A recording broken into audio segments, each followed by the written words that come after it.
सुंदर नाम रखते थे, है ना। किशन रखते थे, राम जी रखते थे, राधे श्याम रखते थे, दुर्गा देवी रखते थे, है ना।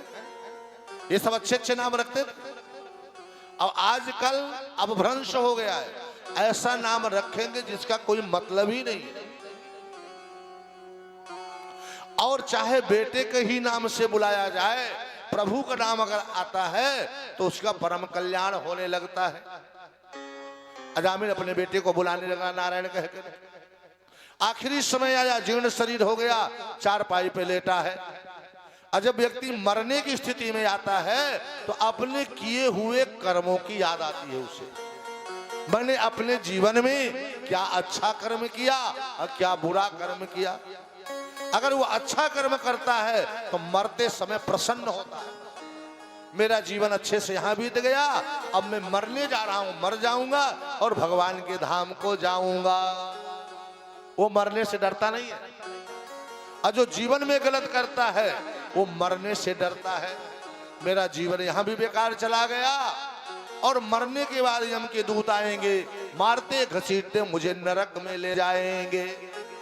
तो डरता है, मरना नहीं चाहता, लेकिन मरना तो पड़ेगा। लेटा था, इतने में देखा, सोच ही रहा था कि यम के दूत सामने आके खड़े हो गए, काले कलूटे, बड़े बड़े बरछे लिए, जोर से चिल्लाया, नारायण बचाओ, नारायण बचाओ, नारायण बचाओ। किसको? अपने बेटे को। नारायण नाम भगवान को नहीं, नारायण को बोले, अपने बेटे। और जब नारायण बचाओ, नारायण बचाओ, तो ये आवाज गूंज गए बैकुंठ धाम में। भगवान नारायण के पार्षद भागते हुए दौड़ के आ गए, मेरे प्रभु का नाम ले रहा है। अब दोनों सामने खड़े हो गए, एक तरफ यम के दूत और दूसरे में भगवान के पार्षद। आपस में वार्तालाप होने लगी। आप कौन हो? बोले हम यम के दूत हैं, मारते घसीटते अजामिल को नरक में ले जाऊंगा। बोले तुम? बोले हम नहीं ले जाने देंगे तुम्हें, हम तो विमान में बैठा करके और स्वर्ग धाम को अजामिल को ले जाऊंगा। बोले क्यों? बोले ये मरते समय नारायण का नाम लिया है, तभी तो कहते राम बोलो, राम बोलो, कृष्ण बोलो, कृष्ण बोलो, हरे राम कर। बोले ये प्रभु का नाम नहीं लिया, ये तो अपने बेटे को बुलाया है।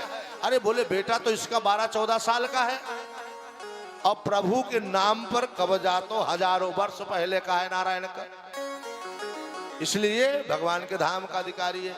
बोले जा करके पहले पूछ आऊं मैं अपने